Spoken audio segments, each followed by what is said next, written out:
Bonjour à toutes et à tous et bienvenue dans l'émission À vos droits. Aujourd'hui, nous allons aborder la notion de violence économique avec Théo et Fadoua, deux étudiants en droit des affaires. Bonjour. Bonjour. L'abus de l'état de dépendance est une violence. C'est ce que l'ordonnance du 10 février 2016 est venue codifier. L'article 1143 du nouveau Code civil, à ce titre, apporte une innovation majeure. Il dispose en effet que l'abus de dépendance constitue également une violence.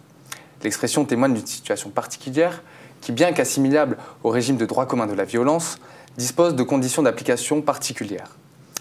Le champ d'application de cet article découle de l'évolution jurisprudentielle. C'est ce que nous allons voir dès à présent dans la petite séquence préparée par Antoine. La notion de violence économique est le fruit de longs débats doctrinaux et l'aboutissement relativement logique de l'évolution jurisprudentielle française et européenne.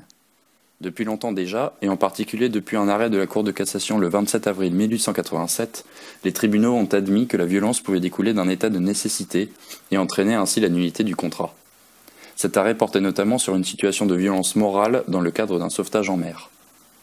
Cette violence n'était cependant jamais retenue avant les années 2000 pour des situations de dépendance économique.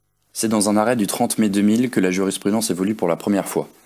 La Cour de cassation admet alors en ces termes qu'une transaction peut être attaquée dans tous les cas où il y a violence et que la contrainte économique se rattache à la violence et non à la lésion. La notion de violence économique est alors admise. 2 ans plus tard, le 3 avril 2002, la Cour de cassation, dans l'arrêt Bordas, confirme l'existence d'une violence économique. Ces deux arrêts, s'ils ont eu le mérite de faire débattre les spécialistes sur la question, n'ont cependant pas marqué un renversement de la jurisprudence. La Cour de cassation n'a jamais plus repris cette hypothèse. Parallèlement à la jurisprudence française, le droit européen avait pris une longueur d'avance sur la question.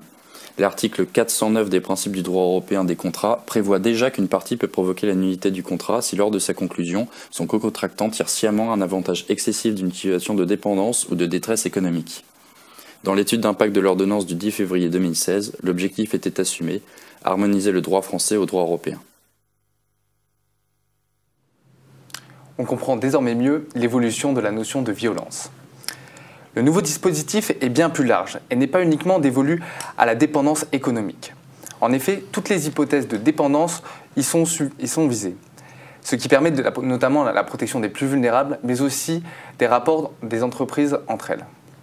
L'application de ce texte s'est vue encadrée par la réunion de 2 conditions cumulatives, qui sont d'obtenir de son co-contractant un engagement qu'il n'aurait pas souscrit en l'absence de telles contraintes, et d'en tirer un avantage manifestement excessif. Enfin, ces conditions ne sont caractérisées que pour la violence économique et ne sont non avenues afin de caractériser les violences physiques et morales. Et maintenant, place au débat. Je me tourne vers toi, Théo, puisque le tirage au sort t'a désigné pour parler le premier. Viendra ensuite à Fadoua de conclure. Théo, un commentaire sur le reportage peut-être ? Le reportage est très intéressant. J'aimerais préciser que l'article L442-6 du Code de commerce sanctionnait déjà la responsabilité de l'opérateur économique qui tentait d'obtenir un avantage manifestement disproportionné ou de créer un déséquilibre significatif. Le problème était que la nullité n'était pas la sanction infligée à l'opérateur fautif. La jurisprudence ne prononçait d'ailleurs que très rarement la nullité. Oui, effectivement Théo. La nullité a été rarement prononcée par la jurisprudence antérieure. Mais aujourd'hui, la codification de cette sanction crée une insécurité juridique, puisque le contentieux visant à obtenir l'annulation des contrats sur cette base va connaître un développement considérable. Je ne suis pas d'accord. Le nouvel article envoie un message fort aux parties en clarifiant une règle sécurisante.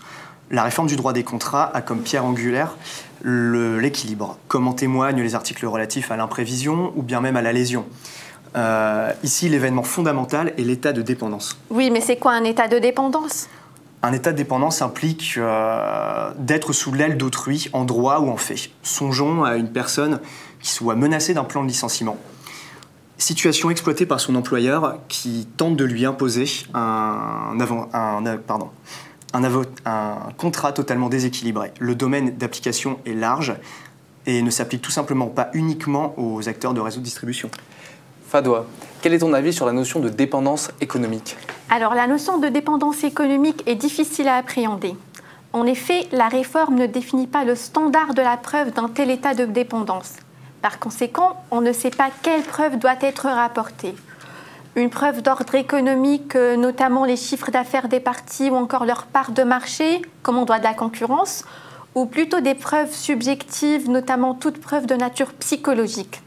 J'en conclus donc que la codification introduit un véritable flou juridique autour de la notion de dépendance économique. Certes, mais il ne s'agit là que de la première condition pour voir appliquer la sanction de 1143 du nouveau code civil.